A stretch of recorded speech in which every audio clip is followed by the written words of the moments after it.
Indestructible hope or say anidaso a enseye agirifo ne omande hye ye bema munyina akwaba aba ye dwumadi sonkoyi ende ya hwura na otwe foforo mu ohwe adusua yesua kotaye munyara ye no ye ne Yesu wo chemfre ne mu anase in the crucible with Christ ende ye adusua etoso enson na ohwe ende atifi asem na o say indestructible hope ye twe ho abasesia.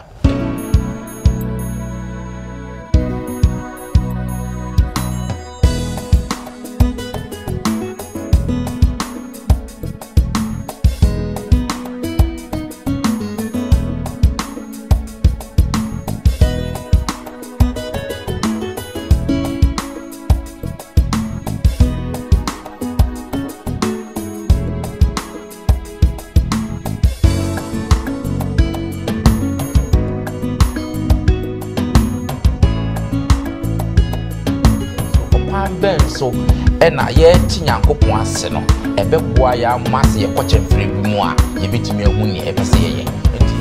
obi a wabachi akonko asomu a yenya ye ni krom de eda na betimi ebon me aye se ye ko de chenko ade a we will pass through atene sa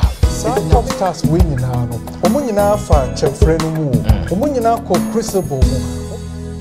yebema munyina akwaba na afi yede enhia sonko so ema munyina yebesan adamwase sonko kwan so se de biroda mode mafidie edito London Ghana Memenda kwan for Sabbath school ena afi chosemu empensempense mu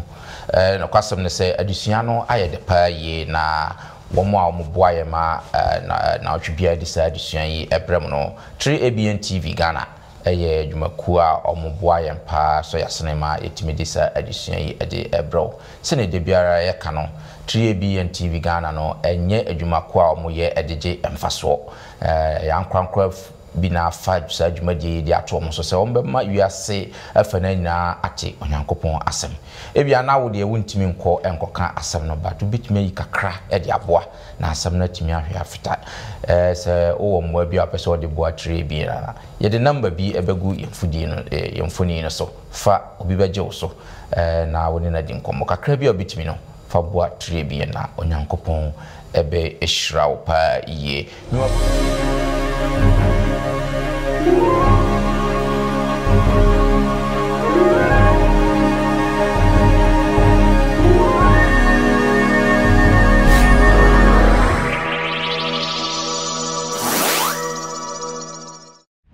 You can contact us on 3ABN Ghana on WhatsApp number 0577-654896 or call us on 057-654896 or email us on info@3abnghana.org. 3ABN Ghana is a non-profit making channel. We appreciate your support to keep us functional. Please, you can send your support through a mobile money number 0577-654896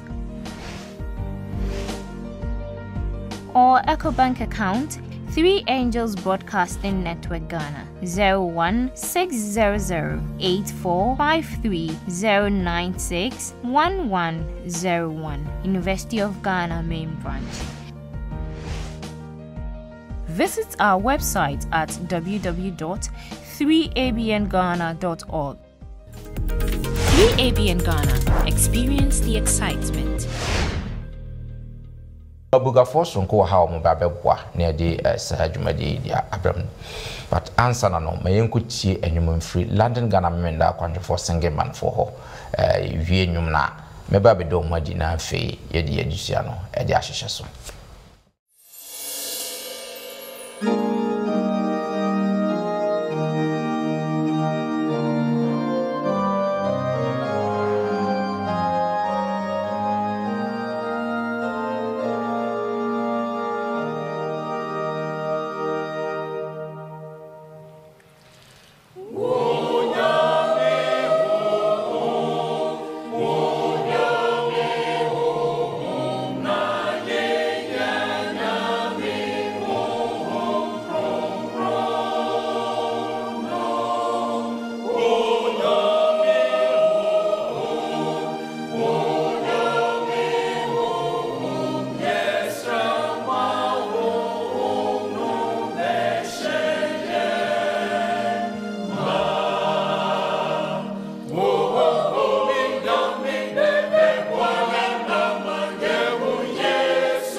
yɛda London Ghana memenda kwanova singing man for ase wɔ wɔn nnwuma a wɔde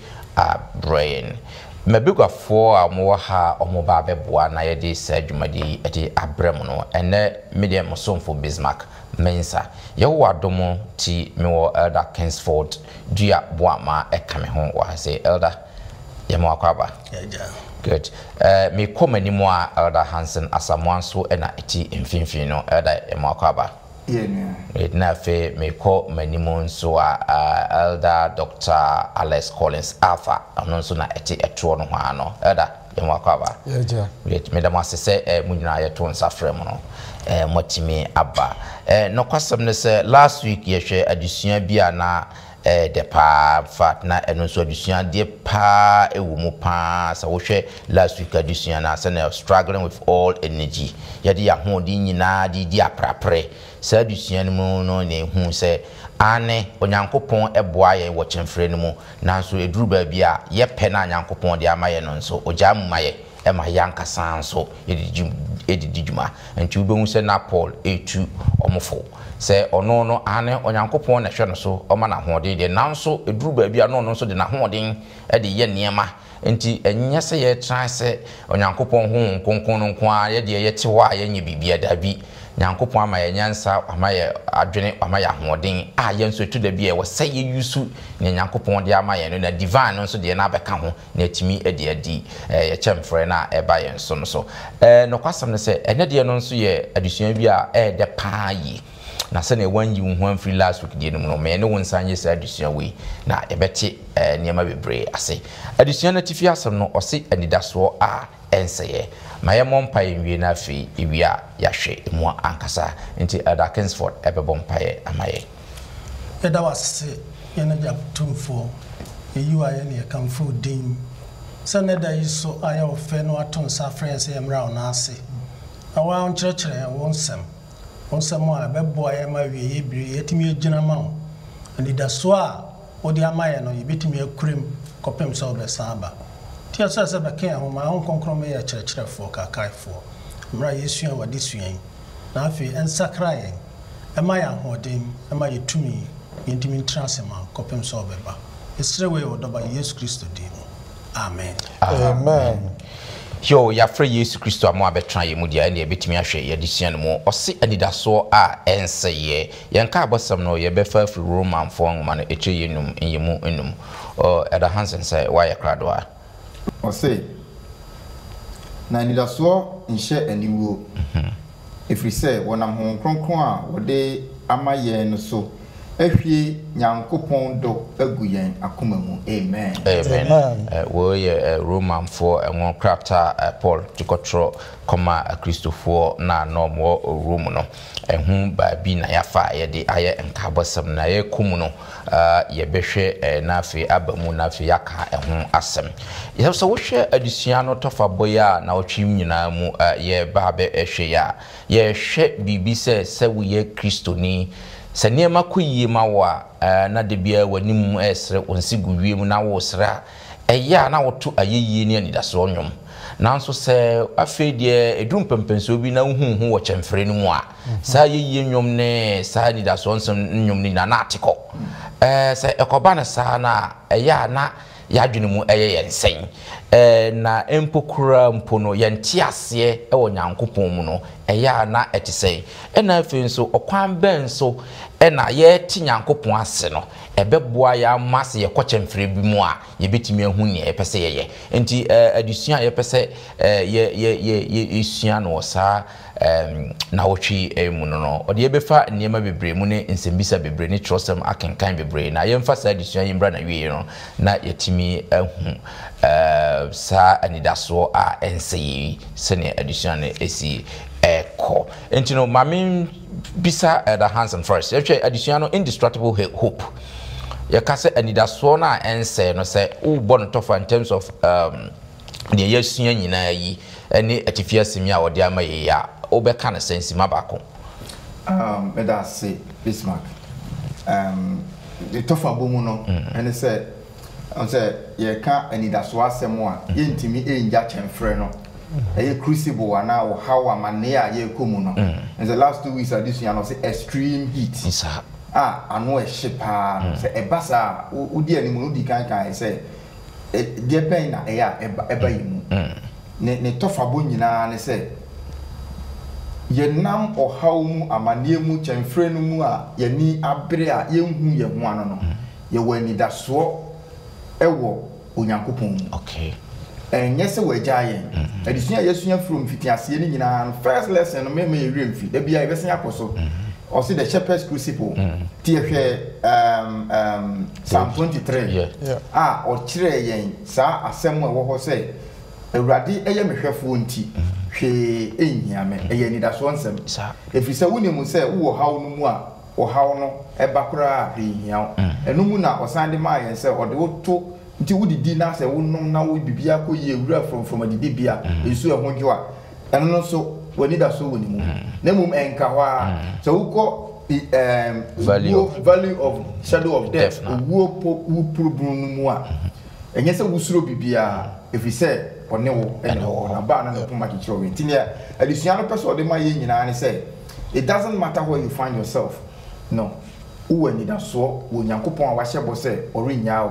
na orem pawo yo medase ene yeni kan hwe odifo Habakuk yen hwe mfoni kese yi babia na sene na ohun niema ene niema na atwa ho ahia ene na one nyankopon di nkita ho no de na oka na afi yen hwe adusua ebetimi asua afrimo Habakuk ngoma na ti baako yimu baako ekopem enan no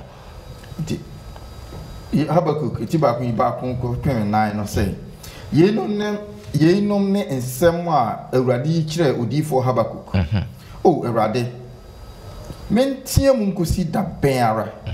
na ubetie me nhyaso nti mesume frɛw nanso wonyeme adenti na woma me hu abusude na o house na onye ho hwe okay o seye ne nhyaso da manim na wo hauba na akamia sorry enti mra mu ago na atentene ne mfiara da if we say abonefo twa otenene ni ho hia enti atemu firia na achia eho ne go verse 4 yo mane si hona great yen show na ohwe Habakuk na die na esi office sana broni be castle na circumstances ben te bia ben na Habakuk ehu no ho ewo sa ajeimo your memory the book of Habakuk a beautiful story the Sopenyi Hansen the church mono na Israel emuachemienu I was northern tribe and your Judah for and Assyria for befa Israel for no ediomo konkwasomo enti Israel war or how mo tete or how niema bebre and odifo ko nyankopon ho ekdenensem kod ma nyankopon enti nka de ye nipa ye badwen ne say as Israel war e crucible mo or shamfre mu and no mo ka how mo kom o awurade hu say Israel Assyria for be fire ko o mo ye se o mo ye ayakayaka de niema bebre enti Habakuk pa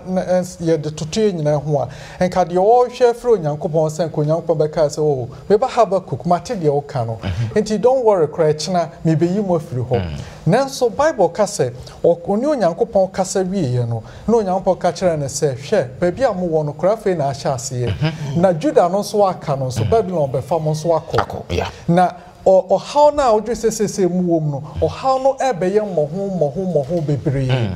na abuna bam na so nyankopon de ne to aso saa na o de ne call Habakuk 2 enti Habakuk 2 no man of the bigger picture say Habakuk the ACCC no a part of the process chemframe de mo na mo Israel for me shape mu ye na the who now no just a small portion of the AC now na so focus too much on the who come now na we be miss the bigger picture for example say bia yare wakoye surgery ti waye surgery no we bafie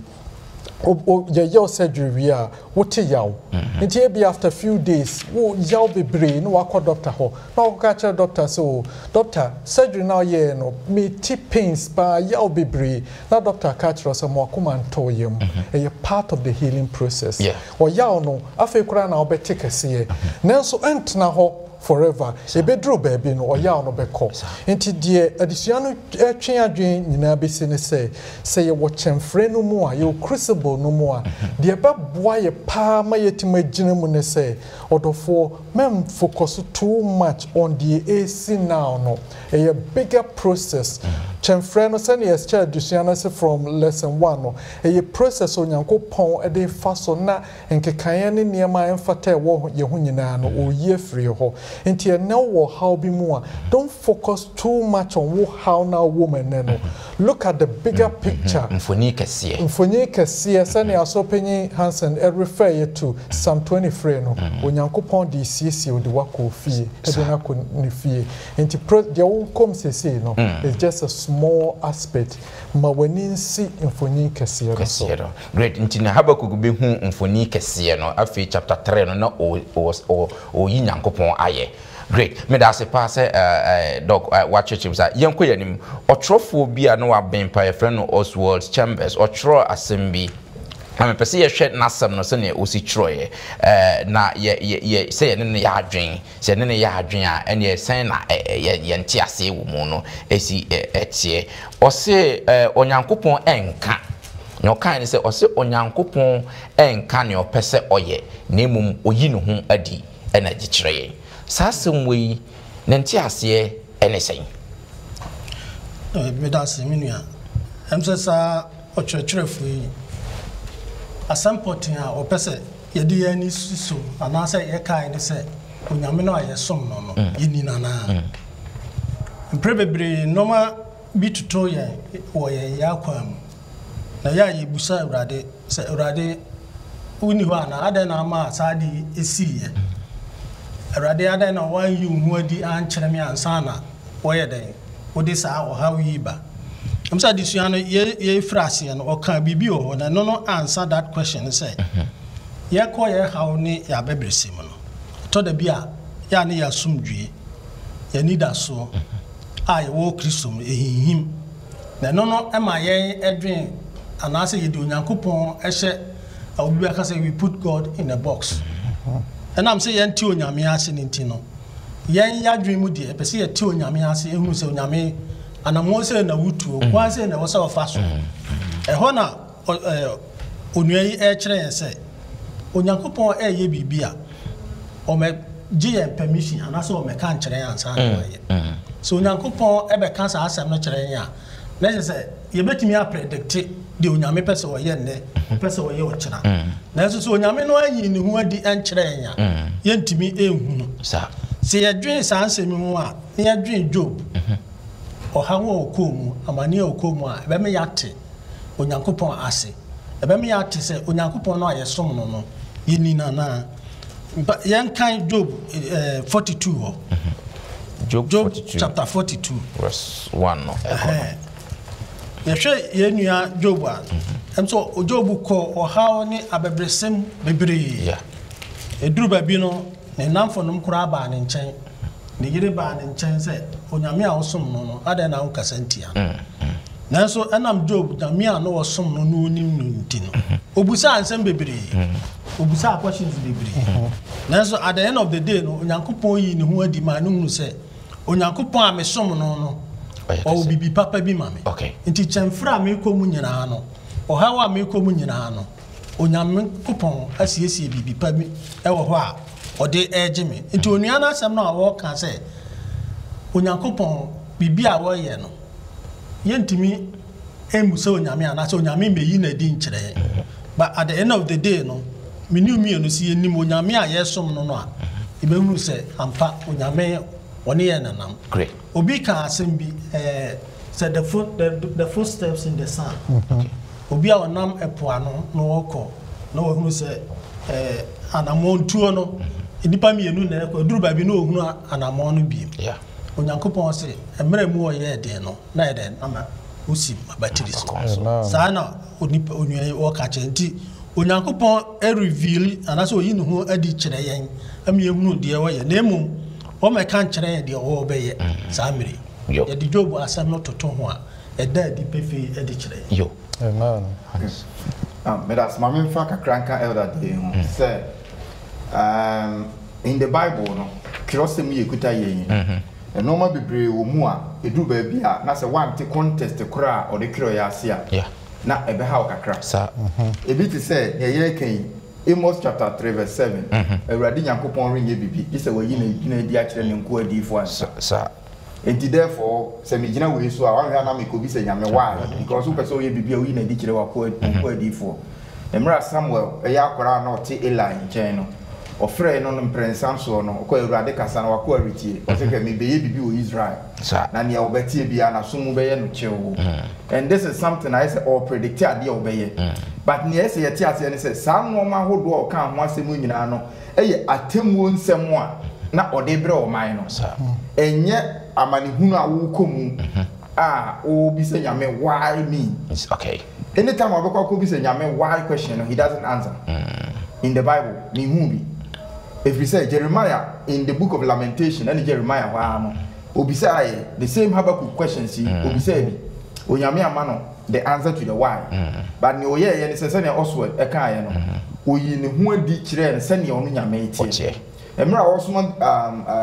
Moses akọ Egypt no obi say me kwa menka se hwan ne soma me o se ka se mene ne amene ara it doesn't answer the question but mene ne amene no was an answer to the fact say me machine will be anywhere. So it's an other kind. Know me first. Who me? And the fast forward. Yes, John the Baptist. It could be the same question. Why? Adena we are to me. What's my me say me make a man for born in Wasem. The audition is an yachima to prison. I'm about to die. The uncle bisa say I'm parasite and make any no crane. Is it true? Only ajenkwano ana. And can I just go all every right to answer direct? I can say I'm permanent ajenkwano na waka. But he didn't answer because it was a why question. Or say uba ide na wehu eni frafo ehu na de. Asosi for atiase. Apache asora na te muma kasa. Monkora kasa anchire.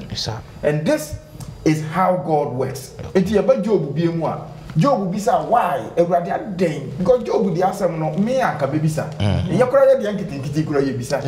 onyame ba ye no anka na onyankopon timi go every right say ebo meti ho no bonsam be hia me e na mi ko bisa no say wo ho asem te sen e na o kan say me na mabo ho ban e di Job we me de no ma o say nko onye sei na onye nyame anka sa God started telling about who he is but not answering the why question. Yes. It will be said 60 continuous questions. And makuma questions are who go abusia. Owie ye Job so anka say Awurade wan answer me. Job say, "Hey, sana me ye kwasa. Say me kura de na me ye vutuma bi. Me nsesa me no wo kasa. Dan ko owie na nka Nyankopon say so san kasa nka nipa adwen mu no nka Nyankopon say so san babak na obeka say Job afena wa bro ho ase dia me kire wase." Instead, God didn't still answer the why question. Unim say Job buye still na one thing yenti of course also be no ase yeah ye can kind of kire ne yeti ase adofo no dem pesa be kire ne say it doesn't matter how no don't think say who be say nyame why me and why no say nyame or any obligations so maybe you are not the reason why you are going through that but the only way you are not say many Awurade me na me bo ade to me nyina wo me enim ni machi obi ani ho me na me di kwan to me kwan ni me na me yi obi firi gyamu me na me mo jata no wa kire ne wote na se wo hu se ne wote a wo bete ne na kwan ene kwan ofa so ye ne no ma ase that is so wote no ase a e better in fact so obi anti nyame ase a wante sa ne wote na ase a na se onyame yi na no with the why question no kura the person will still not follow God yes because when you answer but what in your CBR, you don't even need to ask why. And it was your heaven. Yes, you be saying because nobody is even going to ask questions. Yeah. Because we say great. Me da se pass Elder Hansen wa church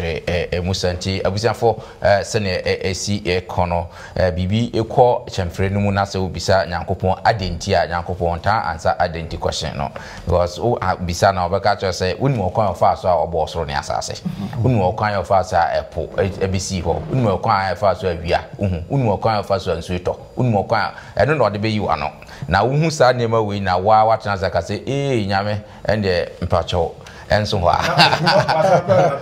uni mo kwan fa so an eba no efiri soro eba na nipa ebe fa aboni ewuye eje wo nkwa unyi wo nkwa je ho ni da so no then you answer the question exactly. Great.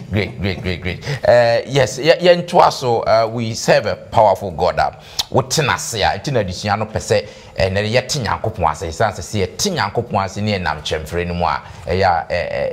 insro yentoa so ne hwe Isaiah wo edidaso nsem bia okan wo Isaiah 41:8-14 Isaiah 41 no 8-14 no edidaso nsem bi wo ho a mepese yebekenkan na kakra ni ahwe de betimi afa afiri mo odifo Isaiah nwoma no echeye adue 9 ba ekopem du 9 no so ne watwe ho nie atifianse no so Nyankopon bo Israel ho ban na wo mako Israel yekopa mayi no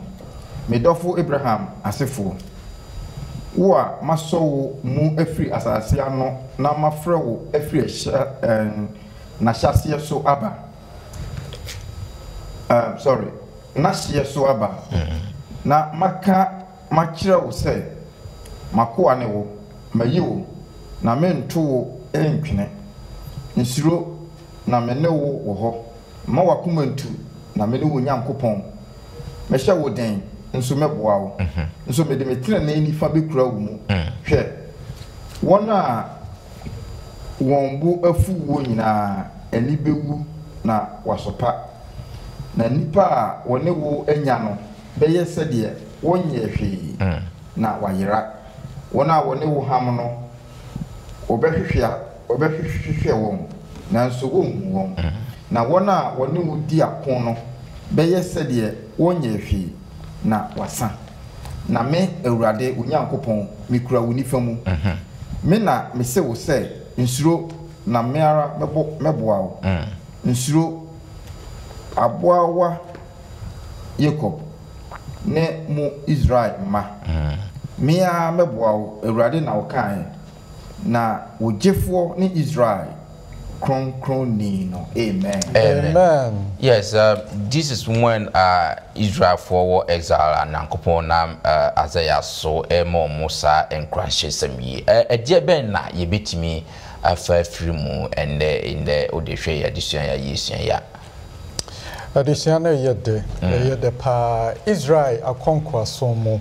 or more call how more quantity ena omu sufre rade enti Israel de na omompaye ni nyina ye se rade bagiye ye free nkwasom mu na Israel na omo expect say ka response be free nyame ho aba ne say oh te se ne ye kan de na Habakkuk adusua no so rade se wo yi omo nanso rada no answer by ne say mo nsuro na meyamo rade na menemo ho de kamo ho na ohwa eyade a appear several times of Bible mo emra mrantie mensa Shadrach Meshach Abednego emra ohene Nebukadnezar etrechi omo no ohwa ya yedom ko gu janum no omo bompayo sese Nyankopon kra enyi ye mfrim kra ye nsom mo bom ko janum no Onyankopon anyi nyeso oyi omo frim ba Jesus ko ka omo ho ewo janum. Yes. Na there were a lot of example say ye ko chemfremu ye ko crucible obie ne ho a opɛ o yaw mu yes nti umpaye no usually ana mpaye na say awurade ye free mu awurade ye free mu nanso nkranhye sama onyankopɔn nam Isaiah so maye ne say de yebekɔ bia mu no o how bia ye kom chemfre bia ye kom no yenya gidie say awurade kan ye ho going back to Psalm 23 o say ba bia wonam bia no me ne wo ho nti abre nyina na say sansem ye hye ye den say sene o how no sitie bia no onyankopɔn de ye nam o process mo a o tie ye ho na yempaye no eni say ye so much about say awurade ye free mu na mom awurade to egidie mu na ye hu say sene o how no sitie bia no o kan ye ho yo medase pa say elder wa ye ne sa no kwasem say woto ya disua no so a o say obia ehwehwe anidaso in fact obi wo ho a baby onya no hope ne say nadamfo asra kire no ana say obi one no wo nkitaodie bi e smile bi a welcome no onya anidaso e wo ho no mo na obi won so fa na anidaso sanse baby an sikasam efiri ba na ekoyie ma no enti o anidaso e wo ho no obi won so na anidaso wo na aware ho aware na gina bibia ekoyie e ma no but won so no wanidaso ene say abra Israel for konkwasu wo Babylon no mo tra Babylon asubonten na omu esuno onyankopon suma odifo Jeremiah den sem pobi anase ndaso nsem bi edikoma iza yenhwe saa ndaso nsem no ewo Jeremiah ehoma no odifo Jeremiah ehoma no echeye aduenu nkron Jeremiah 29 verses 4 no wahura kan 7 ne 10 no na yenhwe dikudentia reasons are or the ma for say almost omunya hope say baby omo no and so ebi ewo ho no mo yenhwe Jeremiah 29 4 no na wakan 7 na 10 Jeremiah itedu no nkronchemu 9 no say na safo radi Israel yakopon ka kire atukofo a mema otu won free Jerusalem call Babel no nyina munsisi that is 4 no 5 munsisi adan na muntina mu na munye ntru na munimu aba nti menko verse 7 no o say na monhwehwe kuru a mema otu mu ko ho no yedie na mommo awurade mpaye ma no na ne yedie mu na mubedi yie verse 10 okay na se awurade sienie mfinhia dioson nyeduru a wo Babel meba mabehwemo na mama sempa no abamu amamu se mede mo besane abahai no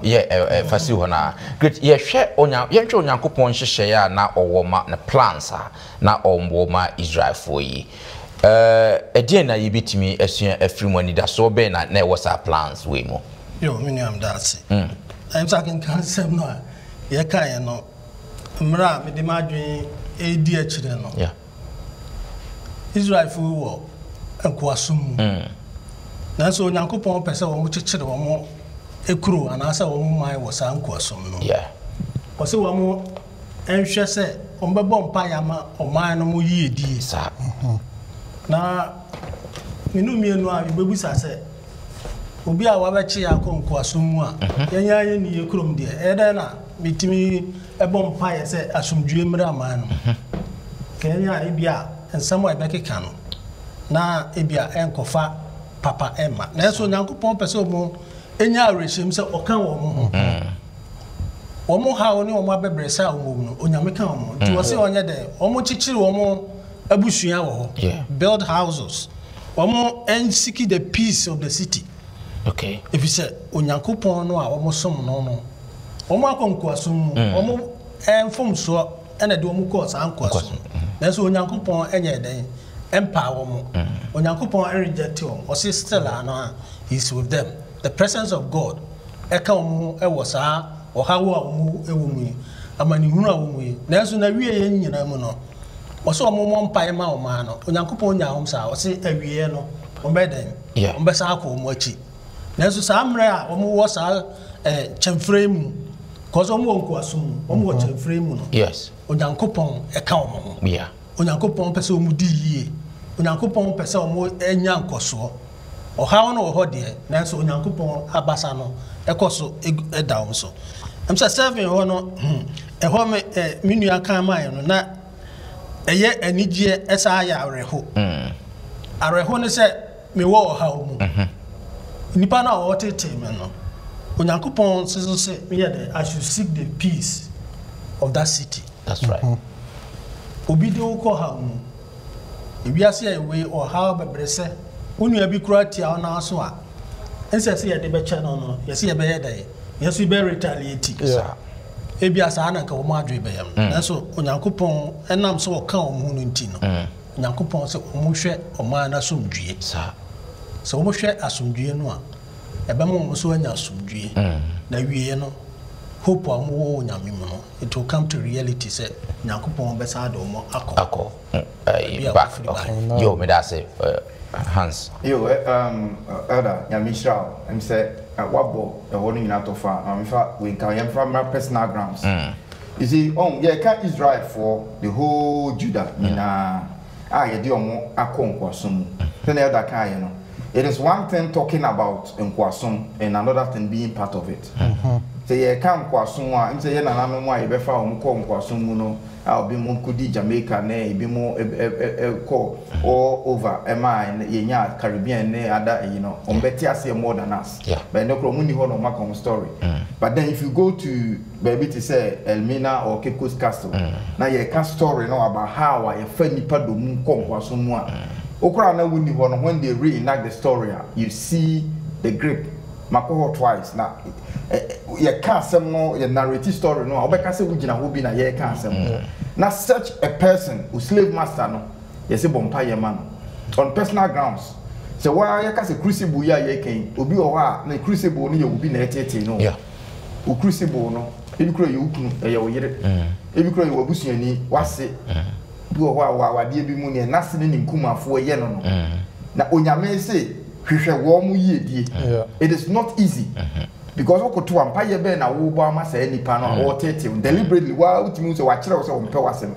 minimum abusua bi a ya tete obi a aduane kora bi a wa ye no kora wanimu anu wa hwie gu abusua mu na wa pra eye gu so na wa tinte so gu sebi e kire wo say me mpe wasem direct bible no say baby a wo no bo mpa ye ma wo na asemu aya mpanimfo kan say boy komfo ne hye komse kuru bebo a otimu bi why because baby aya fa wo no crucible no ede wo no yesu beto aso bi na mpe ho na mpe se me emphasize if you want to have hope say nyame beje wa don't ever harbor malice and prejudice and as hatred emma obi ho tan entena wakoma mu fi say eba sa anidaso e wo mu say nyakopon beje wa firi mu no tan ye dwuma enti yesu se se komo de otamfo amani bibi ni se su komo de no amani nsuo no sa ye no na wo se de jasrama egu na pompem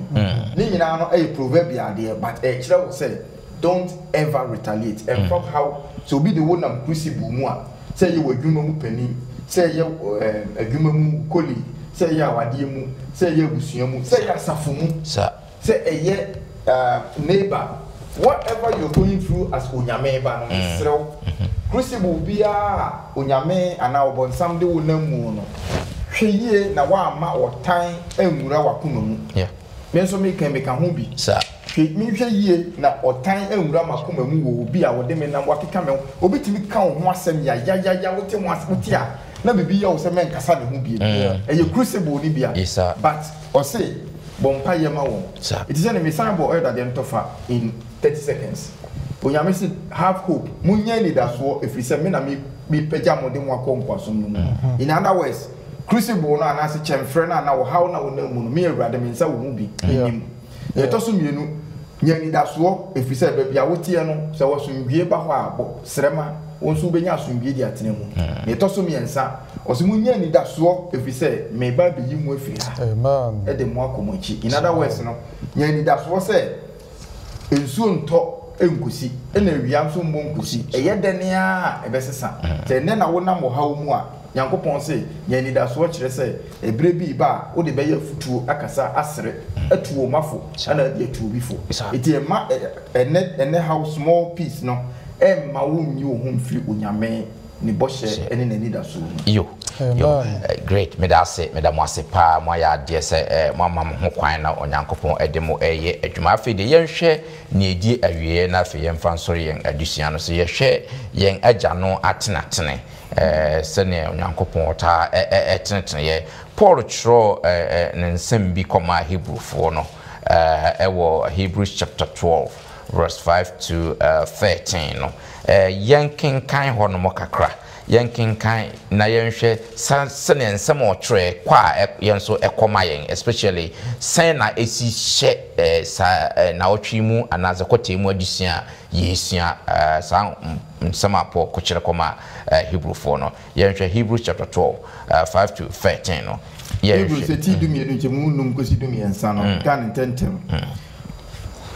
o say na mo wure afi afutu a ekasa kire mo say Manus Manus meba mu awurade asotwen adeketwa nanso oyiwo aten a ma wakomantu na de awurade dɔ no na ɔtwe naso na ɔhwe oba biara a ɔgye no sɛ enso no sɛ muhunu asotwen mu amane tenamu a onyankopɔn yɛ mo sɛ ma na oba bɛn na ɔwɔ hɔ a Neja nkina so na se mwani se mwani asotwe a won nyina enya bienu bia ene na moye adwaman ma na enye mapa bio ye wo ye honam famu agyanom se asotwefo na ye fere won ye mfa ye ho nhye ahonhom agyano ase nkyene saa pi mmom na yatenase na won de otwen yen aso nakakra bi sɛdeɛ ɛyɛ wɔn aniso no so nko na ɔno deɛ yen yie nti na ɔtwe yen aso na yenya ahoteɛ no bi na asotwe biara seesei deɛ ɛnyɛ yen sɛ anigyedeɛ na mmom awerɛhodeɛ nanso akyire yi no eso asomdwe aba eye tenene ma wona wona so aso won ahwe no enti mumma nsa emu agbo ne kotodwa emu ahudwo no mu nya den bio na munsiesie okwan tenene mma mo anan na de ato apache no antre ho na mbom wasa no yade amen Great. And we shall not topic na subject na kasane yatenatene na Paul kan wasa ti yen show wase yatenatene na faraban efri hin na yenye so watenatene no mu etisen na afenso botaye ben na ode tenetene Hebrew chapter 12 it follow chapter 11 na Hebrew chapter 11 no Onyankopon now will listen the top stars. Waho will listen started from Adam. No listen munyina obia no kan summary kakra the entire wonya selection they call top star no. Na obia de no bon say nyesa ofiti ya na obeka Hebrew 11 ho. Onyankopon kyerɛkyerɛ how mukum. Into wie no odru chapter 12 na wo kyerɛ mo say sa top stars we nyina no. Omo nyina fa kyemfrɛ no mu. Omo nyina kɔ crucible mu. Omo nyina kɔ how ne amanie mu. Nanso mra omo kɔ sa how no no. Enye se bia na metan omo. Efiri se omo ye me manti. Na omo ye kekaya wo mo ho. Nti yesa me de omo fa sa oyaw no ema san kekai ni nyina afiri mu. Nti kekai ni nyina afiri mu na omo ba out of the crucible no. Enu nti ne register omo aka top stars e 11 no ho no. Na odofo na otwe de so nyina asema onyankopɔn pɛsɛ ɔka kyerɛ wo ne sɛ wo kɔ kyɛmfrɛ mu wo kɔ amanie mu wo kɔ crucible mu a ɛnyɛ de yen nyina wo bia ni hɔ a ɔpɛ sɛ wo kɔ crucible mu sɛ wo kɔ crucible mu a the tendency deɛ ɛba wadwe mu a ne sɛ awurade mesrɛ yi me firi mu sesia nanso na ɔtwe de so nyina no onyankopɔn de hyɛ wo nkran sɛ hwɛ onyankopɔn pɛ sɛ ɔkyerɛ odin ka ne top stars ho sa top ɔmo wɔ Hebrew 11 no onyame pɛ sɛ ɔde odin ka ho na ansa na ɔde odin bɛka ho no ɛnam sɛ ɔdɔ a woyɛ ne ba Sebi wonye adwaman ba na oye ne ba odo wonti no so odo fat ne tene kwan so enti se samre wo call how bi mo samre wo call wonam chemfre bi mo kwa amane bi ho a de onyankopon asem pese o ka kire no se umpaya wo se obopa enye se awrade yimi free mu free se onyankopon de no etene tene umpaya se obone se awrade tum gidie mu awrade hyemeden na minya gidie wo mu na minyina efi se wo dome wo pese o de meka wo top stars mu yo me da se head how wa cheche mu kama pa nya min shrap yes yeah me da se me san ba famu biem on say asem onyankopon kan ya ode ye mma no in John chapter 1 verse 12 for na dodo a wogi ni di ye no o ma wontumi se bonye nyankopon ma ti ya bagi Yesu Kristo adie no ye nyame ma mpanifo adofo no onimu a se ye hwe okam adwaman ba no a okan ye no it's like say bi obi di obi akwara akwa on say step children no say o ya ade kura na say bia say be ma na de ne be bare oba na say oba no e ka nanim kakra bi jai ne wo ye no a na akofa ntoko aba e ye oba nka be bone sa on ne me kire no na say be ma na oba na de no be ware ya na say be ma no pese o tia akwara no a ye hu ne ye ta asi sa e na onyame say no monye step children monye children ankasa now the previous one na ye kan nyame say I am nearer to you close to you nyame ben ye ti nyame so ben ye ya ono so ntimi bone o chiri bone one bone ntena enso odo ade bonyefo eti odo ade bonyefo san chiri bone ntimi ne bone ntena no bone bi e bebe bia no it doesn't go unnoticed. That's right. Ti enso bone wo ye mu a ye wo ye bone mu yi ene ye ne nyakopon a ye ne netie no ni aye se ye ko ne nchen ko ade a we will pass through atene sir eti nyame ye nyame ba emma ode yen abetena ne fie o tetene yen but ontimi ne bone ntena yen so bone so na we ye ho therefore what happens onyame hu bone no a obeye ti o se na dodo a wodo won no o twe waso na wo yi waten enti odofo se e bia mama kwa to kiro desire of ages o se bribiara ye bebe nyame no ye hu ye bone dodo because o ye kronkron o the light ewia it is a shatter the fufu na ye din katen kwan na ben kwan ma na ye mu a the more we go to the light when the hu ye stains next year na the more so ye ben no so no e na oyiyen o try so obe discipline yen e na obi aso na other kind obi aso mpe discipline no nti a kire ye ba be frɛ no crucible okay nti adofo no edu ba bi nso a na aso twen na na se ni atrete na wokomu no enye se udaso ye bone no nti a na se e bi nyame mpe wonti a onam so kire se ontime ne bone ne ntina enti esanse naturally yenso atenetene ne ye fa ne se e ya ade a e ya ma ye nipadua enti no e bedane crucible ma ye enso ni nyina mu no o se o ye ne sa se ne be ya ye ho betie na se yetimi ye ne sa. There are three questions. So what is the source of the discipline? If you him neighbor, if you yankopon the question e bi emu say what is our response to discipline? Paul say na kakra ye di se si ye die e ya na e ya yempe iti response bi an say yempe iti yempa bo say urade aden one also waje me mabebo asu enso still na na me komu yes na so what say what is the goal of the discipline o say na so urade ye ne sa se ne be ya o de be nya den ahotie amen ahotie ne ye bo hu ye ni image bo ye mu iti adofo no sometimes ese ye nya abotre me nyame na o de ye fa sa atenaten ahotie no mu na yetimi aba ne nchen ewa anigye mu amen madam asepa se maboa na yede adisua ti se ade abre yen atiefo agidifo mo nso yebeda mo ase se moda ho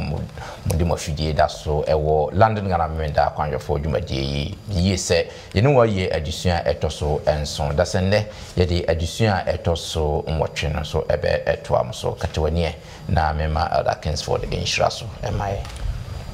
osre ya ni aje ifzene de wona mwadom hon konkron so watwe ya bel wakyerɛkyerɛ ho nsɛm yi o ampa yɛkɔ hawo abebrese amanie mu nanso ni nyinaa wo kan yɛ ho si timi hu sɛ Kristo wo kan yɛ ho a yɛkɔ saa wo hawo yi mu a ɛbɛma yɛ nidaso sɛ awie no wo bɛgye yɛn nentu yesra o se kan ye ho mra yesua e wo na ase yesua ngu akomapam wonsemi enhye ye den se o haw amane abebresem bi mu a oh nyame yɛmfe yɛn ho nto so efisɛ wo na wobɛtumi agye yɛn atenetene wode ma yɛn sɛ yɛbɛsua biribi afiri mu na afei yɛayɛ kronkron ɛwɔ anim nti ma yɛmmrɛ yɛn ho ase ɛwɔ anim na afei wo na moadom ne wotumi wayɛ mmie so wodɔ kɛseɛ no wonkɔ so mfa yɛn nante kɔpem sɛ wobɛsan aba yɛtwɛn wo ɔsoro hene yɛsɛ sɛ boae ɛda wobɛpie adi no yɛn nyinaa ne atiefoɔ adɔfoɔ a yɛsua nwoma yi yɛsua ho nimdie yɛtumi anya kyɛfa wɔ aheni no wo ne yɛkɔn dɔ wo ne yɛsrɛ wɔ dɔba yesu kristo din mu amen amen